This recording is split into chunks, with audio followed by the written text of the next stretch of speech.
சமூக பணிக்கான புதிய தலைமுறை தமிழன் விருது டாக்டர் லட்சுமி விஜயகுமாருக்கு வழங்கப்பட்டது.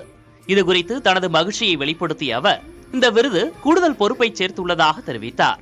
இதேபோல் சமூக பணிக்கான நம்பிக்கை நட்சத்திரம் விருது பெற்ற நிமல் ராகவன் தண்ணீரை வானத்தில் தேட வேண்டும், நிலத்திற்கு கீழே தேடக்கூடாது என்றார்.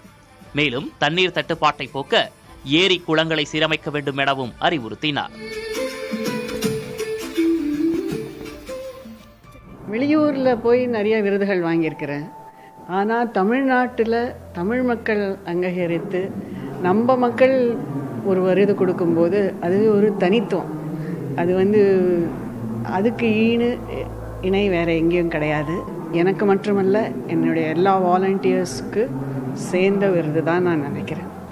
நம்ம இன்னும் செயல்படணும், இன்னும் எந்த விதத்தில் மக்களுக்கு சேவை செய்யலாம் அப்படின்ற ஒரு உற்சாகம் ஏற்படும்.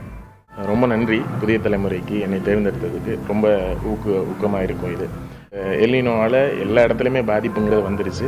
குறிப்பாக நம்ம தமிழ்நாட்டுக்கு காவிரி இல்லை, தண்ணி இல்லை, எந்த ஆறுலேயும் தண்ணி இல்லை, எந்த அணையிலையும் தண்ணி இல்லை.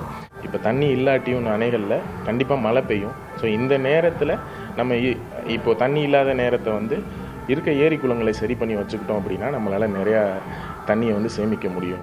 எவ்வளோ நாள் தான் கீழே இருந்து தண்ணி எடுத்துக்கிட்டே இருப்போம். நம்மளால் சொன்னது மாதிரி தண்ணியை கீழே தேடாமல் வானத்திலேருந்து வர வைக்கிறதுக்கான வழிவகைகள் செய்யணும்.